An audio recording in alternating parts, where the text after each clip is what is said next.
throughout the day, we will be giving various announcements. We'll be encouraging you to get up and meet each other. So you'll hear announcements throughout the day. For now, I just want to thank two of our key sponsors. We'll thank others throughout the day, don't worry.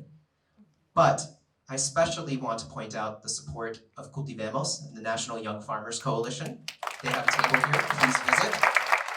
And the Connecticut Department of Agriculture. And I'd like to point out that Healing by Growing's work and this conference are supported by the Farm and Ranch Stress Assistance Grant. Grant numbers 2021-70035-3555 and 2023-70028-41283 from the U.S. Department of Agriculture, National Institute of Food and Agriculture. In a short while, you're going to hear about why that kind of acknowledgement is important in terms of building partnerships with government officials who want to help you. And so now, it gives me another great pleasure to introduce our keynote speaker for today. Josh Allen, is our 2024 keynote address speaker. He's from the U.S. Department of Agriculture, and he aims to empower farmers with all abilities, including aging farmers and those with accessibility needs. Mr. Allen will provide resources and encourage community advocacy for all growers when seeking USDA services. He will also highlight relevant programs and resources available to marginalized communities, including land access and accessibility services for farmers who need accommodations to keep farming and growing. Josh Allen was born and raised in Lake Charles, Louisiana. Joshua received their Bachelor of Science in Agriculture with a concentration in Agronomy from Prairie View A&M University in Prairie View, Texas in May 2014. After graduation, Josh began their career with the USDA as a soil conservationist with the Natural Resources Conservation Services, NRCS, in Hereford, Texas, and in El Paso, Texas. In 2016, until he transferred to Vermont as a senior soil conservationist in 2019. While serving in this capacity, they collaborated with local tribal governments, landowners, and farmers to inform and edify the public on NRCS programs, eligibility, and the application process to encourage increased program delivery. Additionally, they served as LGBTQI Special Emphasis Program Manager, or SEPM, with Texas and Vermont NRCS to improve overall customer, employee, and partner engagement. Late 2022, Josh was hired as the outreach coordinator with NRCS Vermont, where he has fortified relationships with existing partners while forging new partnerships to increase diversity, equity, inclusion, and accessibility of the agency's resources. Currently, Josh serves as the National LGBTQI and Disability Special Emphasis Program Manager with the Civil Rights and Equal Employment Opportunity Division on the Title 17. In their spare time, Josh loves long hikes with their dog Blue, swimming, cookouts, gymnastics workouts, and building community. Additionally, Josh is a musician and plays guitar, piano, saxophone, in addition to singing, writing, and producing music. Please listen attentively to Josh's presentation, and we will have time for Q&A afterwards. Help me welcome Josh to the stage.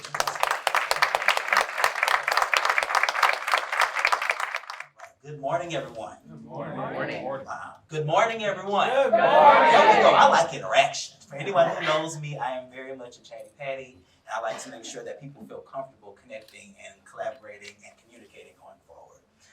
So before I start, I want to take this time to thank Johnny for that wonderful introduction. Thank you so much. As well as the Healing by Growing Farms team, as well as Dr. Yvette for inviting me to share this space with you all today. And my goal for the day, let me start by introducing myself and giving you a little backstory. So I currently work as an equal employment specialist for the Title 17 for the Civil Rights Equal Employment Opportunity Division for USDA.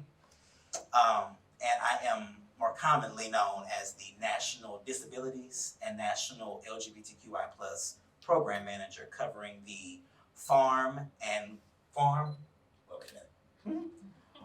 production and conservation mission area. Now I will say I work for USDA. We are alphabet soup.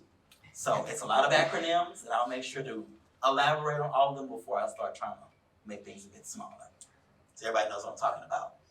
But today's conversation is going to be on positive, productive, and professional programming. My biggest goal in this current position, any position that I've ever held, was to be able to make sure that folks had the information that they needed to make more informed decisions. And my goal for this specific group today, specifically connecting with farmers, is giving people the tools and the resources they need to define what success looks like for you. Not what other people think it looks like, not what society thinks it looks like, but what you feel success looks like for you and how you want your operation to be running and succeeding going forward. So with that, we can go ahead and jump on in. Y'all ready? Yes. Y'all ready? Yes. Excellent, excellent. Wrong way. There we go. So we're gonna have 4 discussion points for today. The first being building some awareness. So making sure that folks know resources that are available, understand where to find some of these resources, the information. Next, moving into accessibility. So not just knowing about these resources, but being able to access them and benefit from them. There's no point in putting the cake on the table if I can't take a bite out of it. You know what I mean? Excellent. And then lastly, building that confidence. So not only you as an individual, as an entity being able to benefit, being able to take that confidence and bring that back into your communities. I was told very young by my grandmother that charity does start at home, but it does make its way through veins of the community. So we have to support ourselves, and by supporting ourselves, we support everybody that's around us. So we have to exchange, we have to collaborate, we have to communicate if we want to be stronger and more resilient as a community. And then there'll be a call to action. And I understand Dr. Ruiz has some calls to action as well, but I want to make sure we are perpetuating that throughout the course of the day. And we are not only calling our farmers to action, but our technical service providers, our partners, all folks who work within this realm and external to this realm, so that we can be better going forward. More successful, more effective, more efficient, all the things going forward. All right. So these were resources that were added to the presentation. We won't discuss these right now because this is more things. The presentation itself will be shared with everyone. So if you want to reflect on some of these links, and it's a lot of links, but if you want to take some time and review on your own time, please feel free. We'll start with "And Justice for All." So has anyone been in any of the federal USDA offices and seen any of these 3 colored posters? Can I get a show of hands? A few of y'all? Okay. Let's say a few of our technical service providers, yes. And for our farmers, I need y'all to know what these are. And we're starting with awareness. So this is building that awareness so you know where to find some information. So the first being the blue "And Justice for All." And just so you understand, these are posters that are posted in USDA offices. So if producers are having complaints, having issues, having some type of hindrance when it comes to accessing information, these are the posters you want to reference, because there's going to be contact information there, there's email addresses there, there's ways to be able to insert yourself into these conversations. So the first being the SNAP and FDPIR. So the FDPIR is the Food Distribution Program on Indian Reservations, and for SNAP, that is the Supplemental Nutrition Assistance Program. So this particular blue poster is for accessing food, folks who need to access food. And if you are having a hard time, you need some support, look for this blue poster in USDA offices. And like I said, the links to accessing this will be in the PowerPoint, but I would encourage any of you, if you hadn't been into a USDA office, come in, talk to us. We are, in most cases, I would say 9.9 times out of 10 down to earth. We want to have a conversation. The other 1%, they want to talk. They just don't want to talk as much as we do. Next is the federally assisted programs. And I would imagine if folks have seen these, they've probably seen this red one more than they've seen the other two. And those are for the programs that are conducted through some of our more common agencies. So the Natural Resources Conservation Service, the Farm Service Agency, the Rural Development, the Risk Management Agency, all these folks who have these federally assisted and federally funded programs to support farmers, to support nutrition, to support access. And then lastly, our conducted programs. So those are focusing specifically on nutrition. So this would be through the Food and Nutrition Service Agency. And a lot of these conducted programs relate to folks who are in the school system, folks who are working in offices, folks who are working in different cafeterias. And if individuals are not able to access or have complaints about the process with accessing some of these resources, the green goes to. So blue for food access, red for federally assisted programs, farmers, nutritionists, all these different things. Green is nutrition. Y'all got it? Okay, we're gonna look for these colors going forward. Beautiful. Next, just to talk about the division that I work for. So as an equal employment opportunity specialist, what I focus on specifically is our employees, making sure that we are equitable with hiring, with recruitment and retention. But I will say this has not been my career path my entire time with the federal government. I have worked with farmers in West Texas, farmers in North Texas, farmers in Vermont, farmers in Mississippi, farmers pretty much all over the place. So I have a true appreciation for farmers, which I understand farming is a undervalued but highly needed field. So I appreciate farmers. And what we do is try to make sure that the employees that we are hiring on understand the passion behind what we do and the passion behind the folks that we are servicing. And that there is no discrimination if there are instances of it, because I don't want to paint a picture of a false reality. There is a history of discrimination and a history of bias within the federal government, but I am very, very proud to say our director for the Civil Rights Division is not having none of that. That is not her MO, and she is her name is Miss Welisa Donald, and she is very, very keen on ensuring that our practices going forward are creating a standard and a ripple effect that we are servicing not just our traditional folks and not our traditional historically underserved folks, but each and every person who needs support. We shouldn't be labeling, we shouldn't be trying to, put people in different categories. If people need help, they should be able to come and see us for help, and we should be able to provide that. And if we cannot, we're gonna point them in the right direction to find it. That's what we're here to do.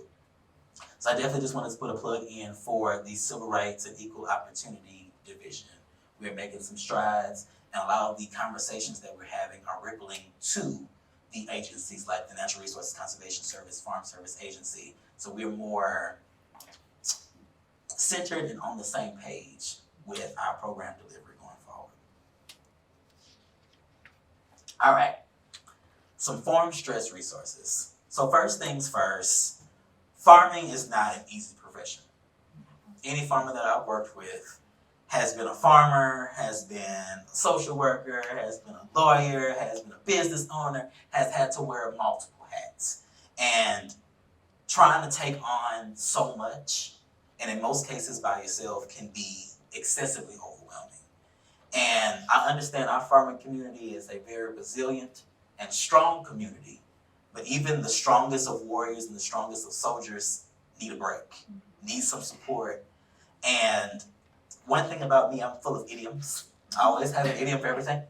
So my first would be, especially if we're talking about my voice, my narrative, the theme for this conference this year, the squeaky wheel gets the grease, right? So if you need that support, and I understand sometimes it's easier said than done, but I would encourage folks in this group today and folks, anybody who I come in contact with, it's important to know your voice and be able to advocate for yourself. Because nobody is going to be able to advocate for you the way you wanted to unless it's you starting that. and setting that tone and starting with that specific energy. So when it comes to farmer resources, and there are additional resources at the end of the presentation, but a lot of these spaces are for farmers to call someone and have a conversation.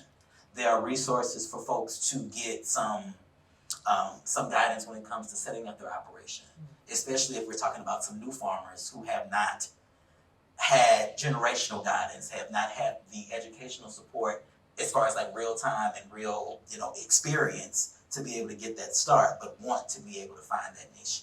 So it's if anything, the big takeaway I would say for this particular slide is also show of hands, folks who have been on a plane. Most of y'all, beautiful. So I would imagine most folks are familiar whenever the stewardess is walking around and making sure you have your seatbelt on and making sure everybody is safe. And there is a part of their prompt whenever they say, in the case of an emergency, whenever the bags come down, put your bag on first before you try to put somebody else's stuff on. So I would say the biggest takeaway is you cannot help someone else until you put that energy into supporting yourself so that you can be more supportive for other people. So to all my farmers out there that are trying to carry the world on their back, you don't have to do it by yourself. There are people here, there are spaces here, there are entities that are around, that are here in this building today. And we have come to this space specifically to provide you with what you need. So do not be afraid to ask the question, don't be afraid to engage, don't be afraid or don't be too proud to ask for help. Because if you need it, you gotta ask for it. All right, so we're gonna move into accessibility, the ability to access or benefit from a system or an entity. So we talked about awareness, we made folks aware of how to, especially if you aren't able to access things, how to navigate that, who to talk to, what channels to go through. And now we're talking about accessing different things. So before we go into the actual benefit from a farmer standpoint, I kind of wanted to start small and elaborate. So we all, in some way, form, or fashion, have benefited from a type of accessibility. Whether it be technological, so I know, talk to text, if folks have, computers and things like that. The screen readers, the customizable text, especially if you're going like different countries and you're trying to relate to some of the locals, and color with good contrast, all these different things. We are all benefiting from an accessibility piece that someone else did not. And now we all get a chance to reap the benefit. So going back once again, my voice, my narrative, sometimes you have to use your voice, and there are other people who need that same support. So it just takes one person to be able to talk to another person, and that conversation grows and grows and grows, and ultimately we can all benefit from accessing that. So these are just some common examples of accessibility. I would say another for me, if we're not just talking about the technological aspect of things, glasses. Because I'm gonna tell you right now, I took these things off, I would see blobs of color, couldn't see any of you. And I wanna see some of these beautiful faces. So things like, glasses, things like wheelchair ramps, things like elevators and escalators that help us get around. We take a lot of these things for granted, I would imagine, in most cases, but they are all put in place to support us. And from this presentation, I want this to be an added piece of accessibility so folks can navigate and say, okay, well, I didn't know that, NRCS offered this specific program. Now I can access because I know how to get in touch with their offices, getting in touch with partners, getting in touch with all these different people, thank you so much, who can support me as a farmer. All right, so accessible resources. So as far as working with USDA and working in my is a really, really big piece. We cannot do things by ourselves. We have to support one another, we have to collaborate, we have to communicate. And for me in my position, it is a really big piece because things are always updating. Policies updating, people are making new decisions, and it is up to folks like myself and my counterparts to stay on top of things so we can share that information. Once again, people can make more informed decisions. During some of the observance events or the activities that I help plan with our division, we provide American Sign Language so folks can actually know what's going on. There have been too many times where we have these presentations, folks are speaking, And we'll have folks come to us at the end or messages at the end and say, well, this was nice, but I didn't know what was going on. I just had to kind of pay attention to context clues and try to navigate what worked for me. When ultimately, if we could take some of these considerations into effect, we can reach more people more effectively. Within my division as well, we focus specifically on employment. So we are geared toward making sure that the employment opportunities, the process is fluid and it is equitable. And we support all these wonderful agencies that provide federally funded programs across the mission area. So we're talking about the Natural Resources Conservation Service, we're talking about the Farm Service Agency, and we're talking about the Risk Management Agency. Do we have my USDA folks? Y'all mind raising your hands? USDA folks in the building. So I would certainly encourage our farmers to connect with one of the folks that are here, myself, ask some questions. That's what we're here for. Let's break down some of these walls and communicate. I'm not a silo person. I need to have conversation. It's just a thing. So what we're going to go into now is just talking about some of the actual programming and some of the services that these agencies provide. So most folks are familiar with the Natural Resources Conservation Service. This agency provides conservation technical assistance to farmers, addressing some of their natural resource concerns and helping them define comprehensive conservation plans to help mitigate that. And for anybody who has worked with NRCS before, I will say sometimes it can seem like a lengthy process, but anything worth having is worth working for and waiting for, right? And there's several programs that NRCS offers to make sure that we are meeting just that. The first being the Environmental Quality Incentives Program, EQIP. So I've always explained this to be like the Buick of programs, getting you from point A to point B like your first car. I'm just trying to get there safely, okay? The next being the Conservation Stewardship Program. This program, conversely to EQIP, is more so incentive-based, where EQIP is more subsidized. You have these issues, let's work through the process, get them addressed, and move forward so we can be effective. CSP is saying, you have done your due diligence, let's incentivize you to continue to do that, and maybe add a little bit of an enhancement in there so we are continuously providing stewardship to the land. The Agricultural Management Assessment Program, AMA, this program is more risk-based. So if you are a farmer that is having issues with irrigation, having issues with plant productivity, this may be the program for you to be able to address some of those concerns. And AMA is very distinct because only, I believe, 16 states can benefit from this particular program. And I'm happy to say all of New England is in AMA's territory. So it is good to know that, if you can compete in several different realms, but you at least have one that is indicative of the farming community where you are. Next, some innovative grant and partnership opportunities. And I just want to speak to this just a little bit. So there are agencies within USDA that partner with the Natural Resources Conservation Service. One of them is the Office of Urban Agriculture and Innovative Production. And they are an amazing agency specifically because they are catering and geared toward urban farmers. And I would say that is a very, very important field because in urban settings, I just moved to Baltimore about a month ago.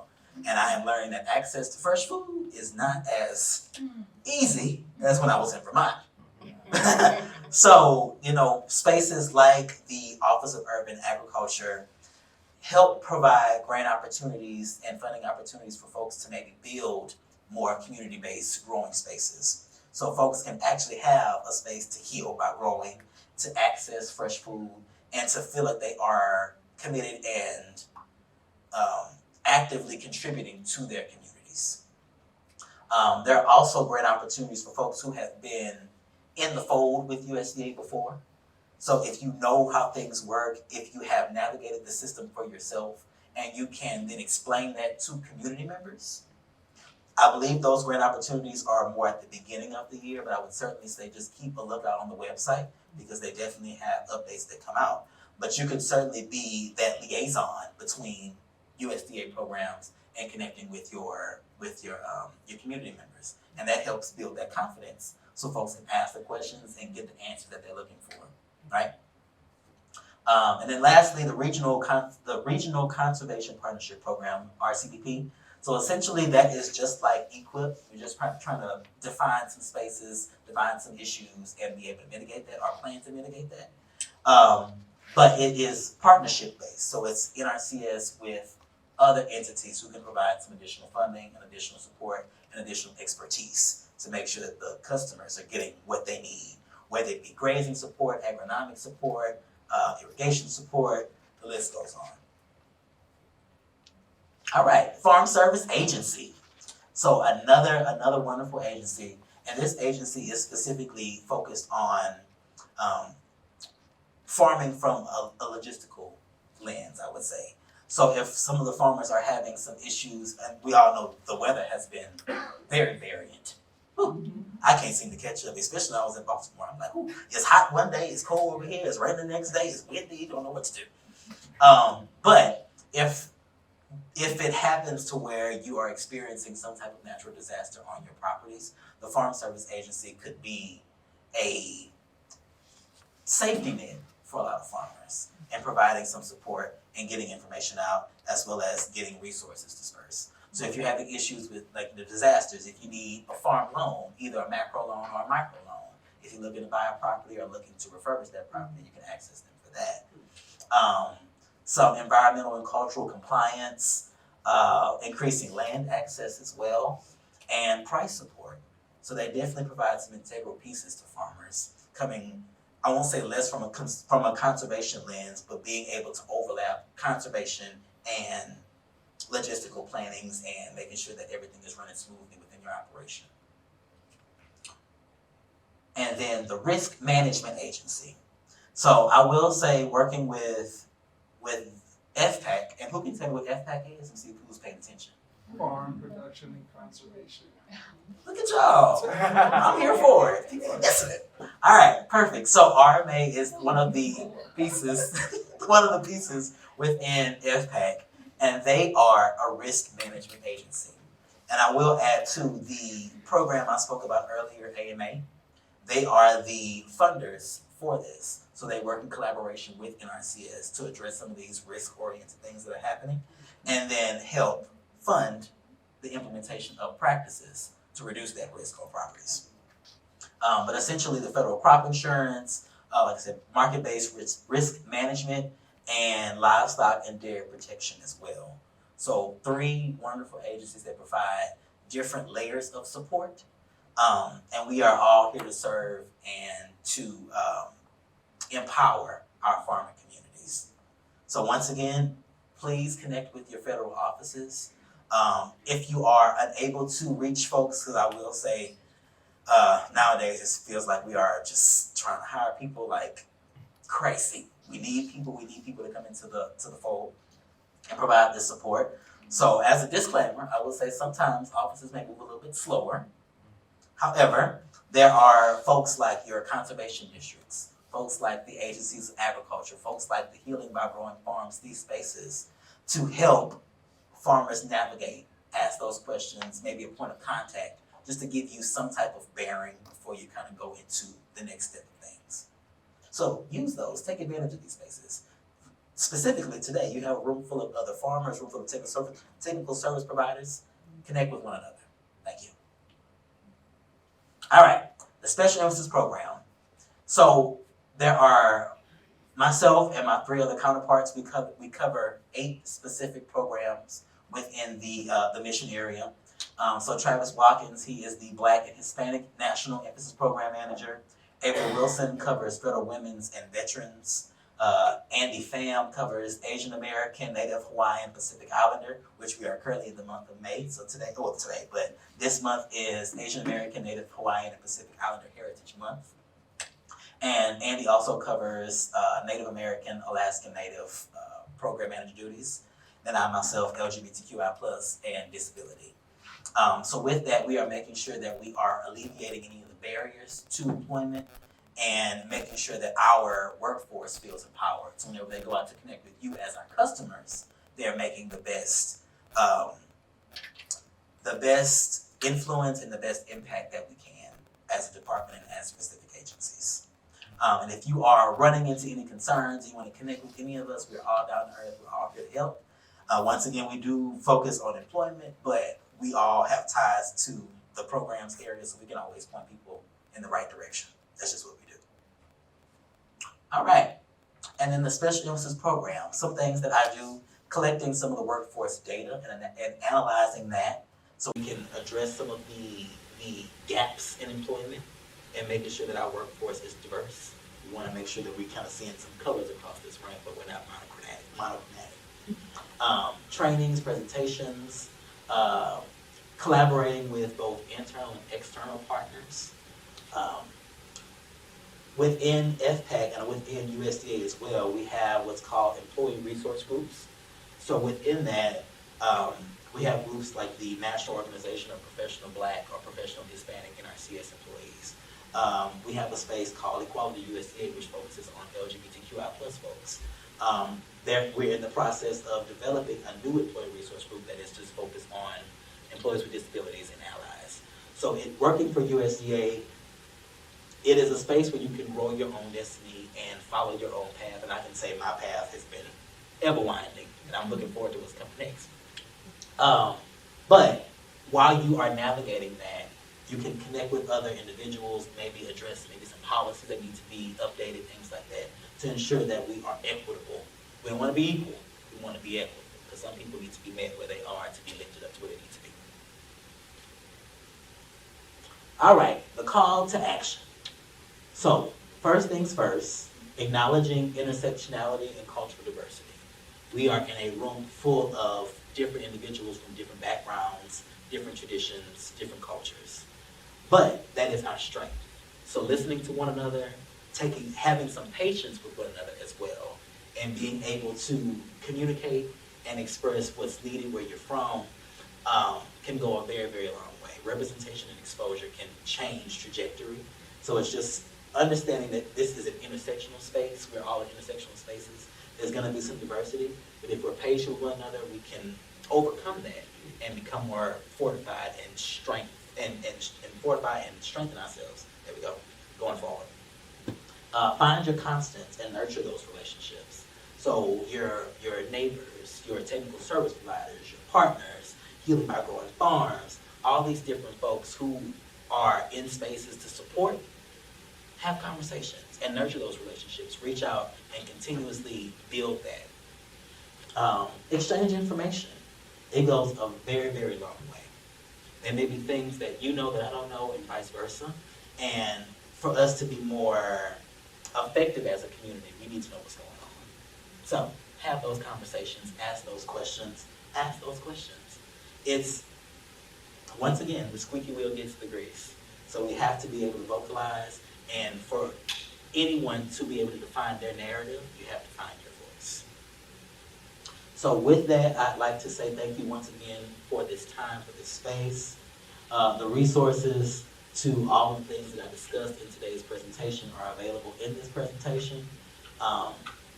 And I am here to answer any questions and looking forward to seeing and hearing how folks navigate throughout the day. And I hope the information that was shared was of benefit, and folks can start to take this call to action seriously and outside of these walls and connect and collaborate, not just here, but across your respective communities, whether it be local, regional, state, national, whatever the case may be. Thank you.